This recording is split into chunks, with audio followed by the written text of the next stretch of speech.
TVC News this hour. Governor of Akwa Ibom State, Umo Eno, has sued for peace ahead of the planned nationwide protest. He expressed concerns about the safety of the Victor Attah International Airport when he returned from an official trip. He is worried about the possibility of the protest being hijacked by hoodlums.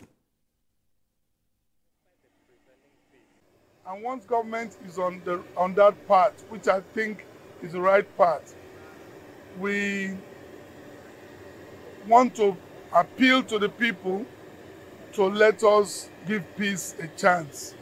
The truth is, when we do this protest, hoodlums and those who don't see anything good in government may hijack this.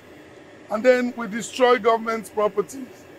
Once we destroy government properties, these things will be replaced.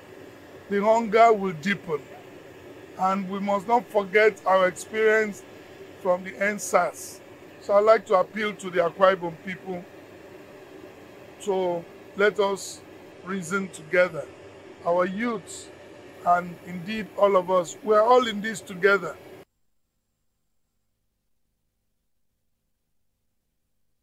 Right now, we'll link up with our correspondent in Abuja, Celestina area, to give us update on the planned protest. Celestina, good afternoon. Give us an update on the situation there. What updates you have for us at this time, of course, where you are possibly around the police headquarters at this point. So let us have some updates from you.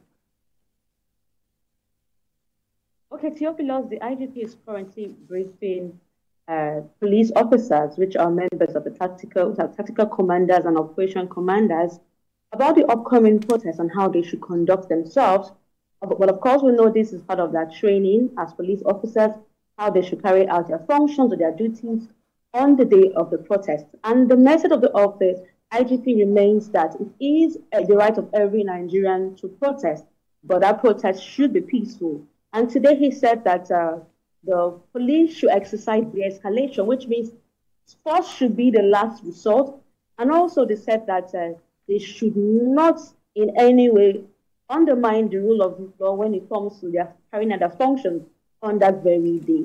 Yesterday, he briefed journalists and said that members or leaders of the planned protest should come to go to their commissioner of police in their various states with details of the protest, and also should afford the police with information on how they should, on how they intend to ensure that the protest is not hijacked. And today, the IGP said that they've received 2 letters from groups who had interest in to protest, and they are working on the letters.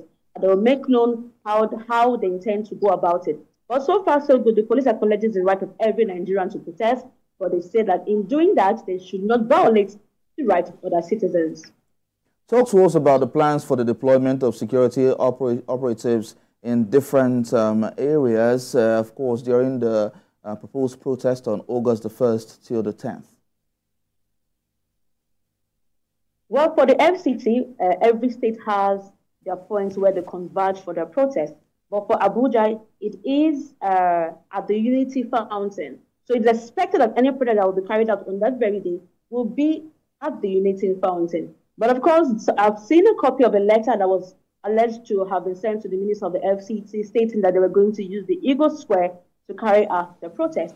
But so far, so good. We know, of course, that police officers will deploy at various key points of the states, not only in Abuja, but other states, to ensure that the protest is peaceful. You can go about a duty and protest, which is your fundamental rights enshrined in the Constitution, but that should not amount to you blocking roads, vandalizing properties.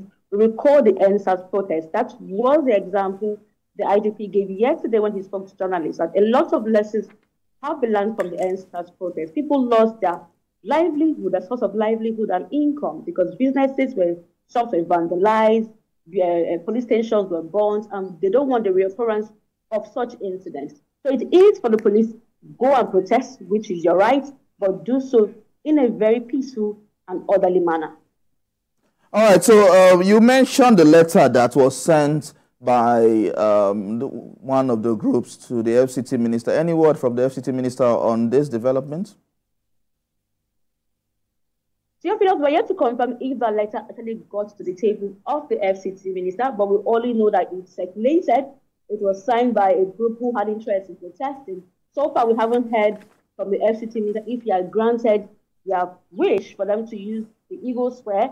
We also asked, according to the letter, that the fences surrounding the Eagle Square be removed, that they might as well march onto the presidential villa. So we don't know if the minister has honored their request because we haven't heard from him in respect to that letter.